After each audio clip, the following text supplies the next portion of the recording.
दोस्तों, आज मैं जो कहानी लेकर आई हूँ वो विनायक जी की कहानी है। सभी व्रत और त्योहारों में विनायक जी की कहानी सुनी जाती है। विघ्न विनाशक श्री गणेश जी को देवताओं में सर्वोच्च स्थान प्राप्त है। गणेश जी को देवताओं में प्रथम पूज्य माना जाता है। इसलिए त्योहार के दिन वेद कथा सुनने के साथ हम विनायक जी की भी कहानी सुनते हैं। इससे व्रत का पूर्ण फल प्राप्त होता है। तो आइए शुरू करते हैं विनायक जी की कहानी। एक बार गणेश जी छोटे बालक के रूप में कटोरी में चावल और गिलसिया में दूध लेकर निकले। वो हर किसी से कह रहे थे, कोई मेरी खीर बना दो, कोई मेरी खीर बना दो। वहाँ पर एक बुढ़िया माई बैठी थी। उसने कहा, ला बेटा, मैं बना देती हूँ। वह छोटा सा बर्तन चढ़ाने लगी चूल्हे पर। तो गणेश जी ने कहा, दादी माँ, छोटी सी भगोनी मत चढ़ाओ, तुम्हारे घर में जो सबसे बड़ा बर्तन है वही चढ़ाओ। बुढ़िया माई ने गणेश जी का मन रखने के लिए बड़ा बर्तन चढ़ा दिया।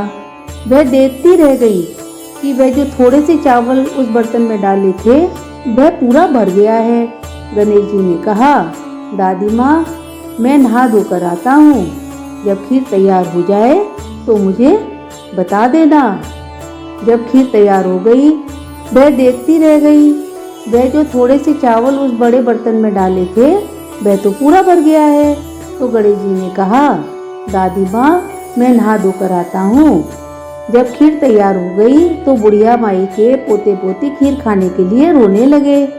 बुढ़िया ने कहा, गणेश जी महाराज, तेरे भोग लगना कहकर चूल्हे में थोड़ी सी खीर डाली और कटोरी भरकर बच्चों को दे दी।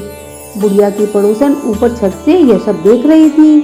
तो बुढ़िया ने सोचा, यह चुगली कर देगी, इसलिए एक कटोरा भरकर उसने खीर उसको भी दे दी। बेटे की बहू ने भी चुपके से एक कटोरी खीर ले जाकर खाई और कटोरा चक्की के पीछे छुपा दिया।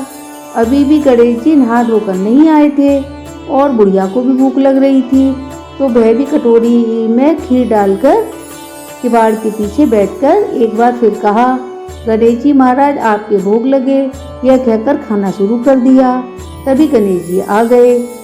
बुढ़िया माई ने कहा, आजा रे गणेश, खीर खा ले, मैं तो तेरा ही इंतजार कर रही थी। तब गणेश जी ने कहा, दादी माँ, मैंने तो खीर पहले ही खा ली।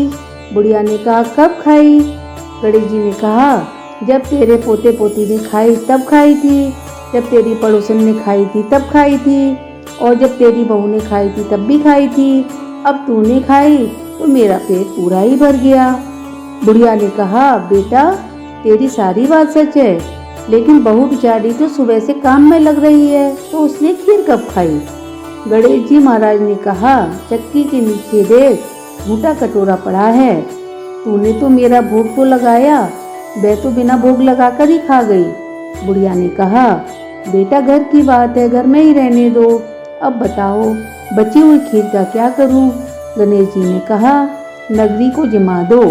बुढ़िया माई ने पूरी नगरी जिमा दी, फिर भी खाली बर्तन नहीं हुआ। जब राजा को यह बात पता चली तो राजा ने बुढ़िया को बुलाया और कहा, क्यों री बुढ़िया, ऐसा बर्तन तेरे पास कहाँ से आया? ऐसा बर्तन तो राजमहल में होना चाहिए। बुढ़िया ने कहा, राजा जी, इस बर्तन को आप ले लो।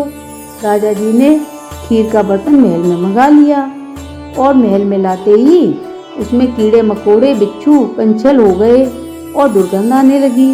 यह देखकर राजा ने बुढ़िया से कहा, जा बुढ़िया, यह बर्तन वापस ले जा, ये तुझको हम दे रहे हैं। बुढ़िया ने कहा, राजा जी, आप देते तो पहले ही कभी दे देते, यह बर्तन तो मुझे गणेश जी महाराज ने दिया है। बुढ़िया ने बर्तन वापस लिया और लेते ही सुगंधित खीर हो गई। घर आकर बुढ़िया ने गणेश जी से कहा, बची हुई खीर का क्या करें? गणेश जी ने कहा, बची हुई खीर को झोपड़ी के कोने में गड्ढा खोदकर गाड़ दो। उसी समय सुबह उठकर वापस खोदेगी तो धन के घड़े मिलेंगे। ऐसा कहकर गणेश जी अंतर ध्यान हो गए। तो झोपड़ी और जाते समय झोपड़ी में लात मारते हुए गए। झोपड़ी की जगह महल हो गया। सुबह बहू ने फावड़ा लेकर पूरे घर को खोद डाला और कुछ भी नहीं मिला। बहू ने कहा, सासू जी, थारे गणेश जी तो झूठे हैं, सास ने कहा, बहू मारो गणेश झूठो तो नहीं है, लो मैं देखूं।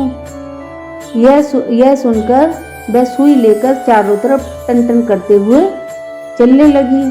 तो उसको 2-4 घड़े मिले और उसमें बहुत सारा धन मिला। तो बहू बोली, हाँ सासू जी, गणेश जी तो साचे हैं। सास ने कहा, गणेश जी तो भावनाओं के भूखे हैं। हे गजानन गणेश जी महाराज, जैसा आपने बुढ़िया को दिया वैसा सबको देना। विनायक जी की कहानी कहने वाले, हुंकार बनने वाले और आसपास के सभी सुनने वाले सबको देना। बोलो जय श्री गणेशाय नमः। बोलो गणेश जी की जय। तो दोस्तों, अगर आपको कहानी पसंद आई हो तो लाइक, सब्सक्राइब और शेयर करना ना भूलें। मैं आती रहूँगी और भी अच्छी अच्छी कहानियाँ लेकर। धन्यवाद।